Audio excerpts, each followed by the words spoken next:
टमाटर के आसमान छूते दामों के कुछ हफ्तों बाद सस्ते हुए टमाटरों से रसोई में रौनक वापस लौटी ही थी कि अब एक बार फिर आम आदमी की जेब पर प्याज की कीमतें भारी पड़ने वाली है। त्योहारी सीजन में अचानक महंगा हुआ प्याज एक बार फिर रुला रहा है। टमाटर की तरह प्याज की बढ़ती कीमतें महंगाई का आंकड़ा बढ़ा सकती हैं। श्राद्ध और नवरात्रि खत्म होने के बाद प्याज की कीमतों में लगातार उछाल देखने को मिल रहा है। कुछ दिन पहले तक जब 1 किलो प्याज 20 रुपए में मिल रहा था, तो वही अब प्याज की कीमत 50 रुपए प्रति किलो हो गई है, जिससे एक बार फिर आम आदमी के बजट पर मार पड़ी है। वही विक्रेताओं के मुताबिक प्याज की कीमतों में अचानक बढ़ोतरी हुई है। ऐसे में जब ऊपर से कीमतें बढ़ गई हैं, तो मजबूरन हमें भी कीमतें बढ़ानी पड़ रही हैं। हालांकि उनका ये भी कहना है कि ये बस कुछ ही दिन की बात है। दिसंबर की शुरुआत से ही प्याज की कीमतें वापस सामान्य होनी शुरू हो जाएंगी।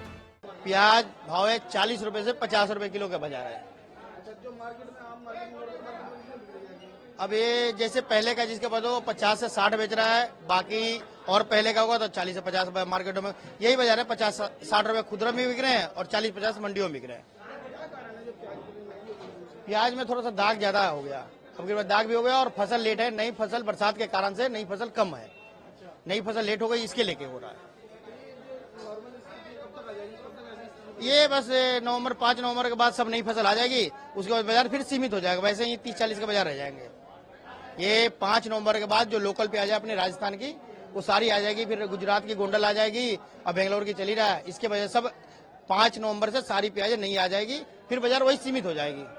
आपको बता दें कि इस वक्त रबी फसल के प्याज बाजार में है। इसे खेतों से बीते मई महीने में उखाड़ा गया था। रबी फसल का स्टॉक बहुत कम बचा है। इसके निर्यात पर पहले ही कुछ प्रतिबंध लगाया जा चुका है। ऐसे में कारोबारियों ने अतिरिक्त कमाई के लिए महाराष्ट्र की मंडियों में ही दाम बढ़ा दिए हैं। हालांकि सरकार इसकी कीमतों को नियंत्रित करने के लिए अपने स्टॉक से प्याज निकाल रही है। इसी स्टॉक से दिल्ली में हर रोज करीब 700 टन प्याज भेजने की योजना है। तब भी इसके दाम कम होते नजर नहीं आ रहे। गौरतलब है कि पिछले दिनों हुई बारिश के चलते प्याज की फसल भी खराब हुई है। इसके साथ ही अब इसकी आवक कमजोर हो गई है। इसका असर ही कीमतों में देखने को मिल रहा है। राजस्थान से प्याज की सप्लाई तेज होने और फिर अन्य प्रदेशों से नए प्याज की आवक बढ़ने पर ही प्याज की कीमत 35 से 40 रुपए प्रति किलो तक आ पाएगी और इस काम में लगभग 15 दिन का वक्त और लग सकता है। बहरहाल सिर्फ 15 दिनों में ही प्याज की खुदरा कीमतों में 50% तक का इजाफा हो गया है। सप्लाई की रफ्तार को देखते हुए दिवाली तक ही प्याज के दाम में राहत की उम्मीद की जा रही है। ऐसे में देखना होगा कि आने वाले वक्त में प्याज की बढ़ती कीमतों से जनता को कब राहत मिल पाती है। फिलहाल इस स्पेशल रिपोर्ट में बस इतना ही। देश और दुनिया की बाकी खबरों के लिए सब्सक्राइब करें इंडिया पब्लिक खबर के YouTube चैनल को और बेल आइकन दबाएं ताकि चैनल से जुड़ी सारी लेटेस्ट अपडेट्स आप तक वक्त से पहुंच पाए।